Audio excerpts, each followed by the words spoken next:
사도신경하심으로 신앙 고백하겠습니다.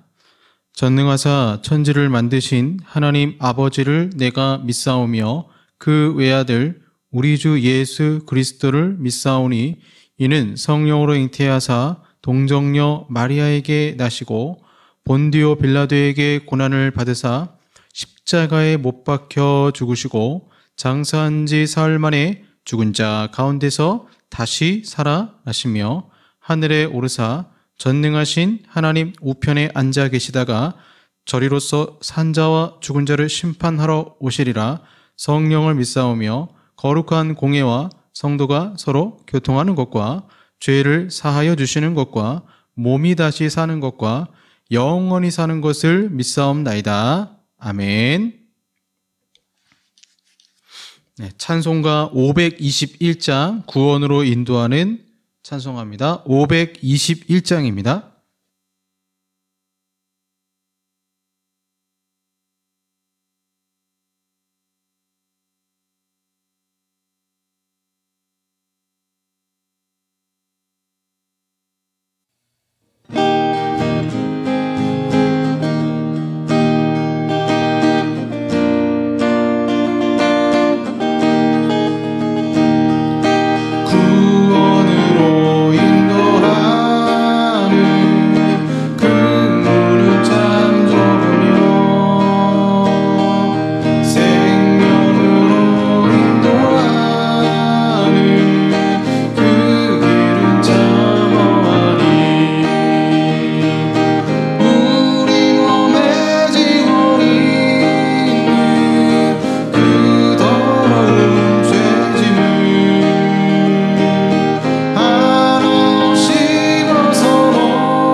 아멘. 기도하겠습니다.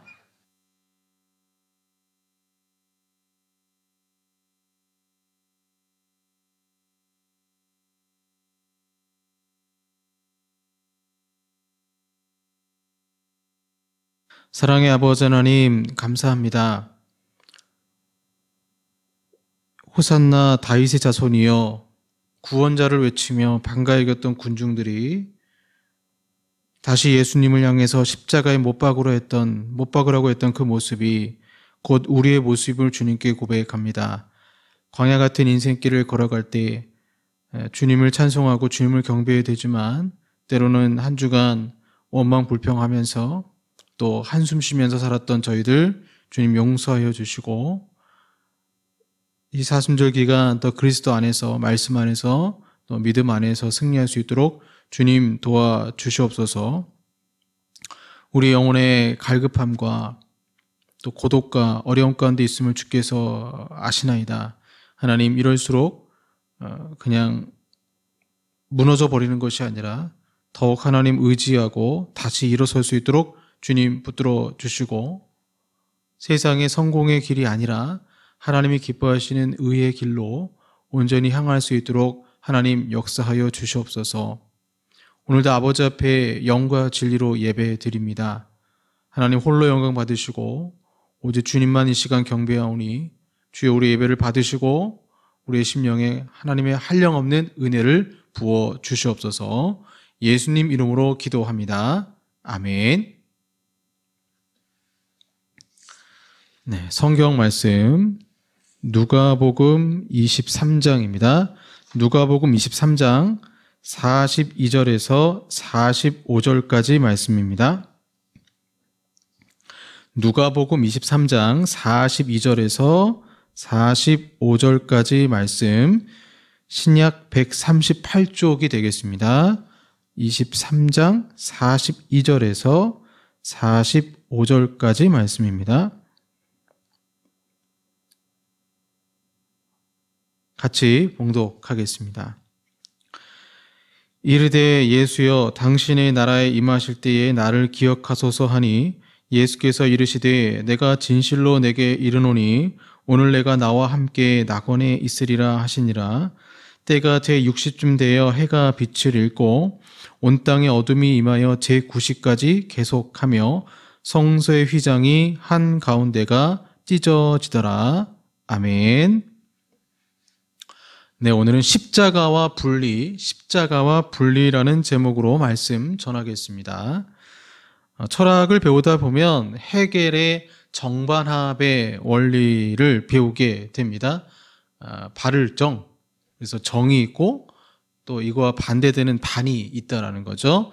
그래서 이 정과 반이 싸우면 이제 합리적으로 결과가 도출이 되겠죠. 그걸 이제 합이 도출된다라고 얘기를 합니다. 그래서 어떤 사상이나 어떤 상태에 있어서 정반합이 얼마든지 있을 수 있죠. 예를 들어서 낮이라는 개념을 정이라고 하면 낮에 반대되는 낮에 반대되는 상태니까 이제 밤이 되겠죠. 그래서 이제 이 낮과 밤을 합한다.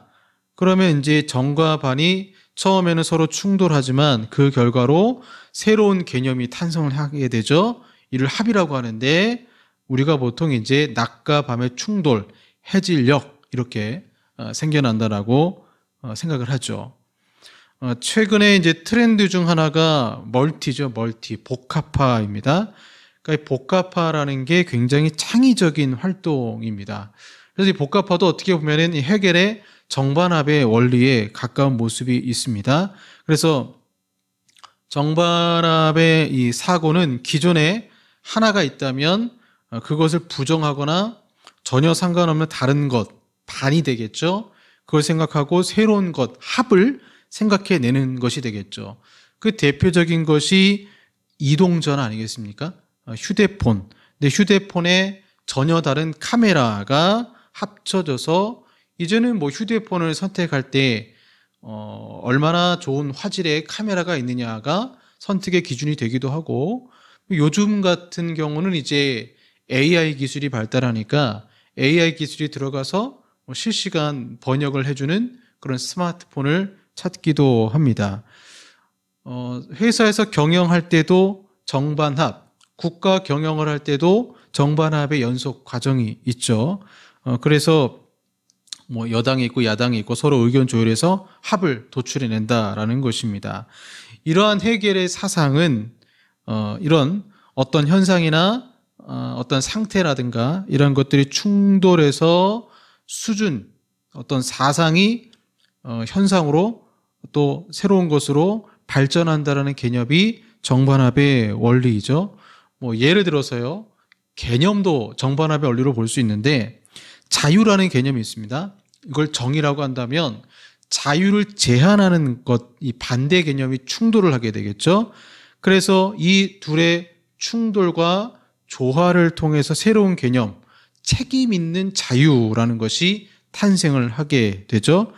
이와 같은 이제 정반합의 원리에 따라서 민주주의는 보수와 진보가 서로 소통함으로 발전할 수 있고, 난제를 만날 경우 토론을 통해서 근접한 정답을 도출할 수도 있습니다. 저는 이제 이 헤겔의 정반합 철학을 보면서 지금 정부와 그 다음에 의사 간의 충돌이 있는데 무조건 한쪽이 옳다라고 말하기보다는 서로 좀 토론을 좀 깊이 해봐야 되지 않을까. 그게 민주주의인데 그런 민주주의의 절차가 생략되고 있다는 것은 독재잖아요. 그래서 그러한 부분이 좀 개선이 됐으면 좋겠다. 계속 그렇게 강대강의 대치 속에서 얼마나 많은 이 환자들이 치료를 받지 못하고 죽음에 이를 수 있지 않을까, 또는 수술이 미뤄져서 더 건강이 악화되는 이러한 현상을 그냥 두고만 볼 것이 아니라 정반합의 도출에 의해서 바른 결정을 해야 되지 않을까라는 생각을 하게 됩니다. 그러면 여러분, 과연 이 정반합의 원리가 딱 정답일까요? 헤겔의 철학이 정말 인류가 정과 반이 나타나서 합의되고 또 그 합의에 대한 결과에 대해서 반이 나타나서 또 합의돼서 인류가 발전할 수 있을까요? 사실 정반합이 정확하게 깨지게 된 계기는 세계 1차 대전, 2차 대전 때 이제 낭만주의가 꽃을 피웠을 때 인간은 이 정과 반의 합의 원리로 아주 아름다운 유토피아를 건설할 수 있다라고, 유토피아 세계를 만들 수 있다라고 생각했지만 세계 1차 대전, 2차 대전을 통해서 완벽하게 무너지고 말았습니다. 그래서 이제 해체하자, 포스트 모더니즘이 오잖아요. 그래서 정반합이 항상 옳은 것이냐? 꼭 그렇지는 않죠. 오히려 우리나라 국회에서 정반합에 의해서 만들어진 수많은 법들이 기독교인들에게 자유를 제한한다거나 하는 부분들을 보게 될 때 이것이 꼭 진리라고 말하기는 어려운 것입니다. 만약 기독교의 진리가 정반합의 원리가 가능할까요? 기독교도 정반합의 원리가 가능할까요? 우리가 믿는 진리는 상대적 진리가 아니라 절대적 진리입니다. 절대적 진리는 무언가를 더할 수도 없고 뺄 수도 없습니다. 성경의 진리는 그냥 정이지 반이 있을 수 없으며, 만약에 정이 있고 이것에 대해서 반이 있는데 이게 합쳐지면 우리는 뭐라고 부르냐면 혼합주의 신앙이라고 부르게 됩니다. 헤겔의 철학이나 세상은 그렇습니다. 정답은 없다. 상황에 따라 맞춰갈 뿐이다. 그러니 어떻게든 합에 이르러야 한다. 그러나 성경의 진리는 아주 단호합니다. 사도행전 4장 12절에서 베드로는 이렇게 말하죠. 다른 이로서는 구원을 받을 수 없나니 천하 사람 중에 구원을 받을 만한 다른 이름을 우리에게 주신 일이 없음이라 하였더라. 타종교와 합을 이룬다고 구원을 이루는 것도 아니고 진리는 오직 예수님 뿐입니다. 그래서 우리는 십자가를 생각할 때에 십자가 딱 그러면 화목함을 먼저 생각해요. 그래서 실제로 사도 바울도 십자가를 얘기할 때 헬라인이나 유대인이나 십자가로 화목하게 되었다라고 말하고요. 또 초대교회, 안디옥 교회 같은 경우도 여러 그 민족들이 합을 이루는 모습을 보였죠. 그리고 각 지방의 나라의 교회마다 멀리 떨어져 있지만 뭐 예루살렘 교회가 어렵다 그러면 이방 교회가 또 로마 교회를 도와주기도, 예루살렘 교회를 도와주기도 했습니다. 그래서 바울이 말하는 십자가 정신은 분명히 화목함이에요. 하나가 되자. 그 원리가 십자가에 있죠. 십자가의 어떤 수직선에 따라서 하나님과 인간 사이의 화목함, 십자가의 그리스도의 사랑을 통해서 이웃과의 화목함을 분명히 말하고 있습니다. 그런데 이 항상 십자가는 양면성이라는 게 있어요. 양면성. 그래서 십자가의 양면성 그러면 사랑과 공의, 양면성이죠. 사랑과 공의가 완전히 충족이 됩니다. 십자가는 믿는 자들에게는 구원이요 믿지 않는 자들에게는 또한 심판의 메시지를 줍니다. 동전의 양면처럼 십자가는 이러한 화목, 그럼 화목에 대한 양면성 반대의 개념이 뭐겠습니까? 분리잖아요. 화목이 하나 되는 거라면 분리는 나눠지는 거죠. 그래서 십자가는 화목함도 있지만 분리의 개념도 있다라는 것입니다. 그래서 그동안 교회에서 이제 십자가와 분리라는 개념이 많이 안 나왔는데 오늘은 십자가와 분리, 십자가가 왜 분리의 역할을 하는지를 좀 말씀을 드리려고 합니다. 십자가 위에서 우리 주님의 몸이 오늘 본문에 보시면 찢기셨을 때 성소와 지성소를 나누는 엄청나게 튼튼한 커튼 휘장이 위에서 아래로 찢어졌습니다. 이거는 하나님의 능력이죠. 사람이 힘으로 찢을 수가 없습니다. 휘장이 찢어졌다는 것은 이제는 누구든지 예수 그리스도를 믿으면 대제사장만 들어갈 수 있었던 지성소로 나아갈 수 있게 되었습니다. 이것은 휘장이 찢어졌기 때문에 예수님께서 당신의 육체를 찢었기 때문에 가능하게 된 하나님이 주신 축복이죠. 그래서 휘장이 찢어졌다는 것은 성소와 지성소의 나눠짐을 이제는 휘장이 찢어짐으로 하나로 이루어진 측면이 있어요. 그런데 휘장이 찢어졌다는 것은 또 양면성이 있어요. 휘장이 찢어짐으로 말미암아 이 십자가가 나님의 기능도 있다라는 거죠. 자, 이렇게 제가 이제 상상을 해봤어요. 이렇게 설명할 수 있습니다. 자, 백화점 오픈 세일을 한다라고 생각해 보세요. 우리나라는 경제가 어려워도 백화점 오픈 세일, 명품 세일 한다고 하면 아침부터 줄을 서서 기다리지 않습니까? 그래서 예전에는 이제 뛰어다니는 사람들도 볼 수 있었는데 명품에 관심이 있는 사람, 백화점 문이 언제 오픈하는지를 알고 기다립니다. 내가 가장 먼저 저 명품백을 쟁취하고 말겠다. 그런데 백화점 오픈 세일을 해도 관심이 없는 사람들이 있습니다. 저 같은 사람이죠. 저는 아내를 만나기 전에 동대문 시장 가서 2만 원짜리 운동화 사고 5천 원짜리 옷 사고 했는데 백화점을 가본 적이 없었어요. 그때까지도. 그래서 저는 백화점은 부자들만 가는 곳인 줄 알았습니다. 그래서 백화점에 무슨 세일을 한다? 사실 지금도 그렇게 관심은 없습니다. 하지만 VIP들은 다르죠. 할인도 받고 기대하던 명품도 구입할 수 있습니다. 마찬가지로 엄청난 구원이라는 보물이 있는 저 하늘의 지성소가 이 땅의 휘장이 찢어짐으로 마치 그 백화점 오픈 세일할 때 그 백화점 문 역할을 했던 게 뭐냐면 휘장 있잖아요. 그 휘장이 찢어져서 확 열렸어요. 구원의 보물이 확 열렸습니다. 커튼으로 막혀있던 곳이 예수님이 자신을 희생하심으로 커튼을 찢으시고 이제는 명품에 관심 있는 것처럼 관심 있는 자들은 예수의 피를 의지하여 오픈된 백화점에 들어갈 수 있게 된 거예요. 그래서 문은 열렸어요. 문은 열렸지만 열린 문을 통해서 오히려 문이 열렸기 때문에 화목하게 되고 하나가 되는 게 아니라 문이 열렸기 때문에 하나의 분리를 일으키는 겁니다. 문이 열려서. 마치 백화점 오픈 세일에 관심 있는 사람은 문이 열렸을 때 들어가지만 관심이 없는 사람은 들어가지 않는 것처럼 진리에 관심이 있는 사람과 관심이 없는 사람, 휘장 그대로 있으면 관심이 있어도 들어가지 못했습니다. 휘장이 찢어졌다면 정확히 확실해지는 것입니다. 하나님의 구원을 받는 사람과 그렇지 못한 사람의 분리가 확 나타나게 되는 것입니다. 이는 마치 성탄절에 예수님께 관심 있는 사람과 세상에 관심 있는 사람이 나뉘는 것처럼 십자가는 구원의 문을 열었고 열려진 구원의 문이 독특하게도 분리라는 기능을 하게 된 것입니다.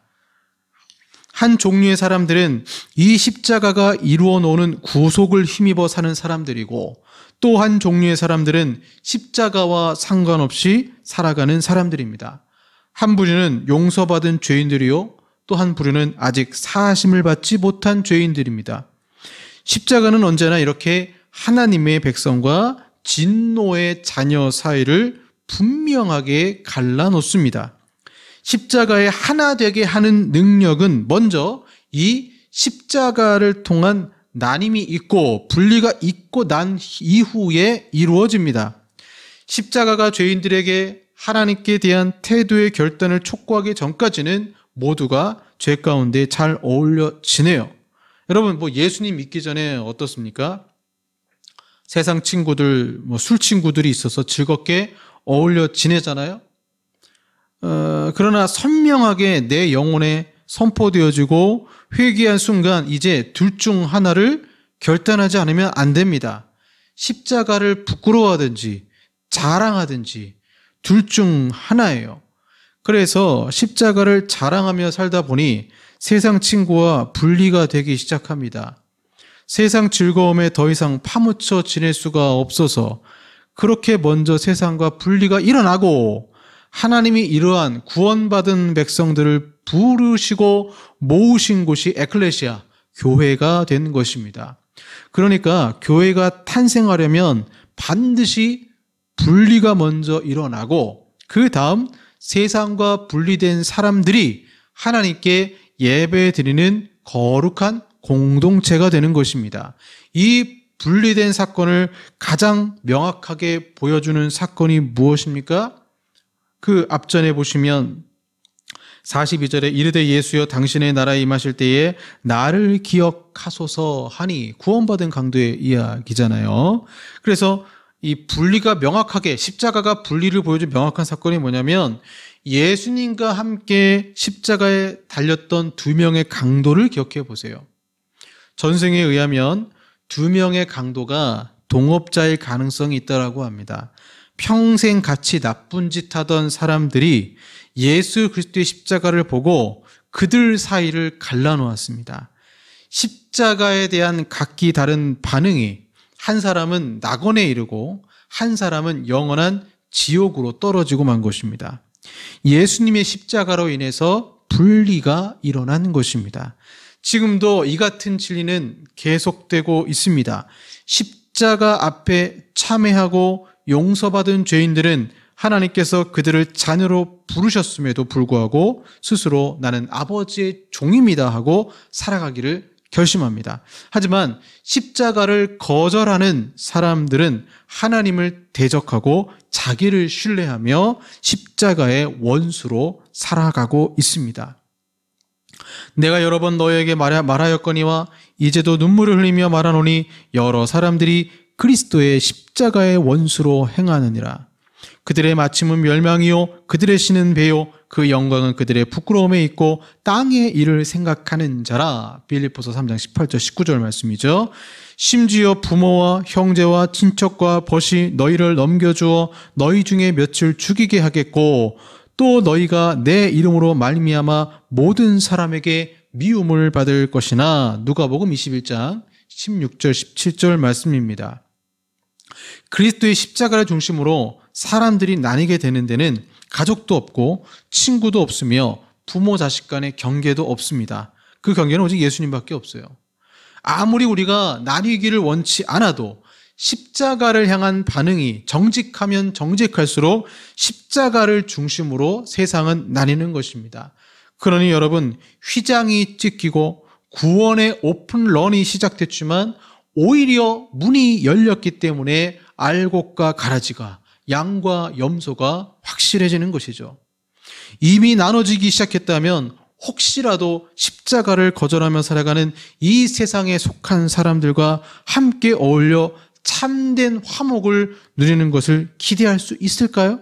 물론 그렇게 어울려서 전도한다면 의미가 있는 일입니다. 같이 놀고 이야기하고 좋아요.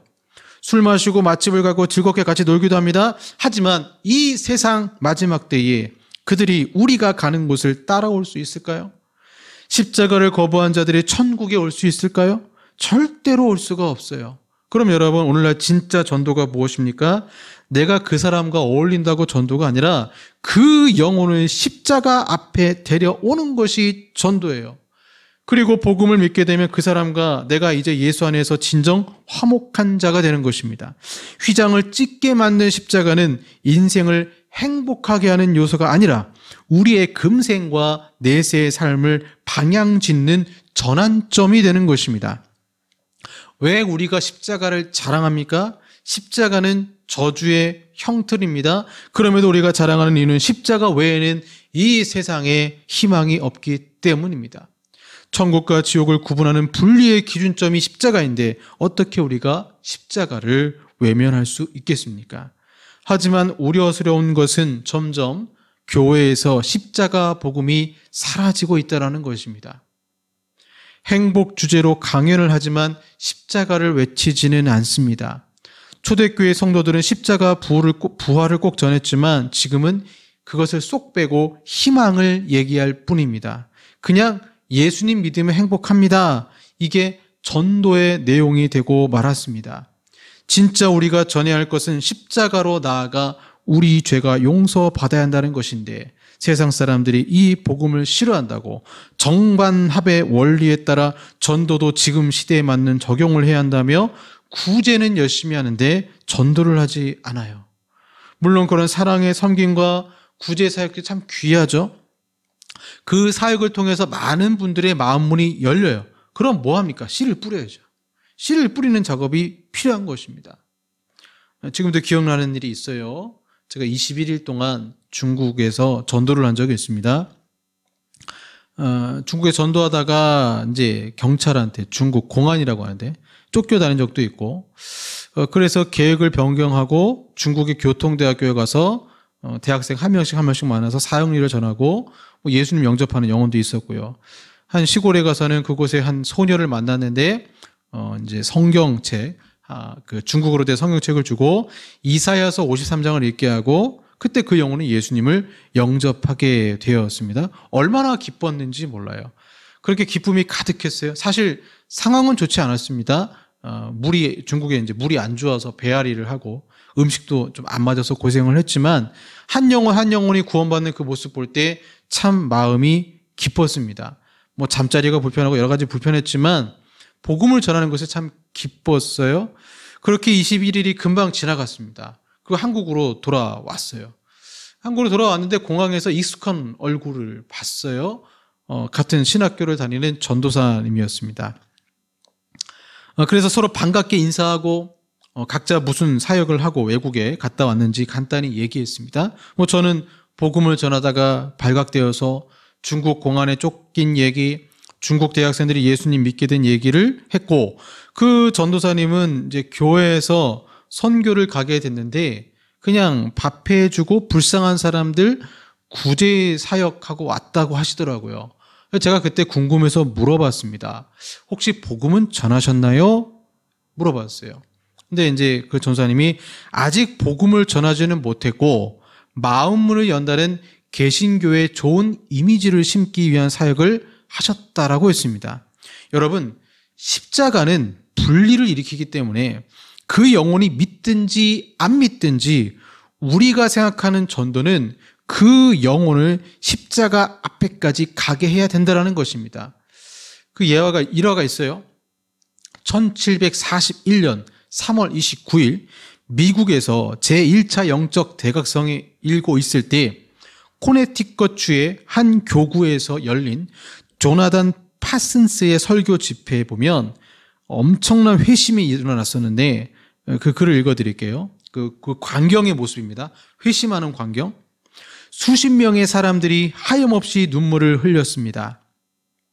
마치 먹구름에서 생긴 무서운 천둥 소리를 듣고 번개를 본 것처럼 상당히 많은 사람들이 영혼의 고뇌 속에서 떨었습니다. 반면에 더 많은 사람들의 얼굴에는 영원한 생명이 나타나기 시작하였습니다. 십자가의 주님께서 친히 오셔서 영혼들을 자신의 사랑으로 대접하시며 자신의 중보자적인 영광을 드러내시는 것으로 믿어졌습니다. 주님께서는 그들에게 십자가에서 우리를 위하여 죽으시고 다시 사신 당신 자신의 존귀를 깨닫게 하셨으며 그 은혜의 신비에 눈뜨게 하시는 것 같았습니다. 예배자들의 얼굴에는 온통 사랑과 존경, 경의와 기쁨, 찬미와 겸손이 가득하였습니다. 마치 천군 천사와 성도들이 가장 낮은 곳에 엎드려 하나님의 보좌 앞에 거룩하시도다 주 하나님이시여 영광과 존귀와 능력과 찬송과 감사를 받으시기에 홀로 합당하시나이다 하고 외치는 천국을 보는 것 같았습니다. 이러한 일이 어떻게 일어나겠습니까? 설교자가 설교를 듣는 영혼을 십자가 아래로 데려갔을 때 분리가 일어난 것입니다. 세상과 분리가 일어나고 주님과는 합일이 일어나 놀라운 영적 부흥을 경험했던 것입니다. 사랑하는 여러분, 십자가는 분리가 일어난다 했습니다. 화목전에 먼저 분리가 일어나 구원의 문이 활짝 열려 초청된 자들이 자신의 죄를 고백한다 했습니다. 이 분리의 사건을 우리는 먼저 경험해야 합니다. 세상에 있다가 십자가로 나아가 이제는 세상과 분리되고 하나님과 하나 되는 시간을 갖는 것이 주님이 이런 시간을 가지라고 자기 몸 찢으시고 성소 휘장을 찢으신 것입니다. 성소 휘장은 찢어지면 다시 꿰맬 수도 없어요. 이 성소 휘장이 찢어졌다라는 단어가 마가복음에 보면 하늘이 열렸다는 단어가 똑같아요. 하늘이 찢어졌다라는 거예요. 영원한 구원을 선포하는 자리가 바로 십자가 아래였던 것입니다. 이 초청에 응하시고 또한 교회는 다니지만 여전히 십자가 아래로 오지 못한 영혼을 생각하시면서 기도하시고 중보로 섬기십시오. 그러한 영혼은 십자가 아래에서 놀라운 부흥회를 가지게 될 것입니다. 기도하겠습니다. 하나님, 휘장이 찢김으로 오히려 구원의 문이 열려서 믿는 자와 믿지 않는 자의 확실한 분리가 일어나게 된 것을 주여 보게 됩니다.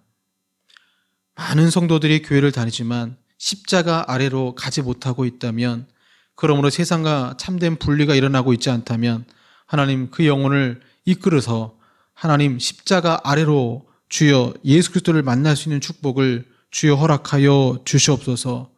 그냥 전도한다고 예수님 믿으면 행복합니다, 여기에만 만족하는 것이 아니라 한 영혼이 교회 왔을 때 그 영혼을 생수의 강가로 인도할 수 있도록 축복하여 주시옵소서. 우리가 속한 모든 교회가 그런 아름다운 기쁨의 소식을 전하는 교회가 되기를 원합니다. 십자가 아래로 나아가 부흥을 경험하는 그런 교회가 되기 원합니다. 축복하시고 역사하여 주시옵소서. 또한 내 영혼이 십자가 아래로 나아가 다시 눈물 쏟고 회개하며 주님께 돌아가며 회복할 수 있도록 축복하여 주시옵소서. 예수님 이름으로 기도합니다. 아멘. 우리 힘으로 십자가 아래로 갈 수 없습니다. 주의 보좌로 나아갈 때에 오직 우리가 예수 그리스도의 피를 의지하고 나아가기를 소망합니다. 우리 예수 피를 힘입어 찬양하겠습니다.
기도하겠습니다.